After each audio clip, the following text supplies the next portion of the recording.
আসসালামু আলাইকুম। জানুয়ারিতেই শিক্ষার্থীদের হাতে বই তুলে দেওয়া হবে বলেছেন শিক্ষা উপদেষ্টা। প্রাথমিক ও গণশিক্ষা উপদেষ্টা অধ্যাপক ডাক্তার বিধান রঞ্জন রায় পোদ্দার বলেছেন, প্রাথমিকের বই পরিমার্জনের জন্য কিছুটা বিলম্ব হলেও জানুয়ারিতেই শিক্ষার্থীদের হাতে বই তুলে দেওয়া হবে।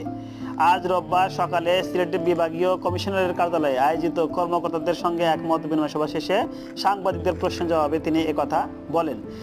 ডাক্তার বিধান রঞ্জন রায় পোদ্দার প্রাথমিক ও গণশিক্ষা উপদেষ্টা এ সময় বলেন, প্রাথমিকের বই পরিমার্জনের জন্য কিছুটা বিলম্ব হলেও জানুয়ারিতেই শিক্ষার্থীদের হাতে বই তুলে দেওয়া হবে। তিনি আরও বলেন, এই মুহূর্তে প্রাথমিকের সহকারী শিক্ষকদের দশম গ্রেড বাস্তবসম্মত নয়, তবে প্রধান লক্ষ্য হচ্ছে প্রধান শিক্ষকদের দশম গ্রেড নিশ্চিত করা।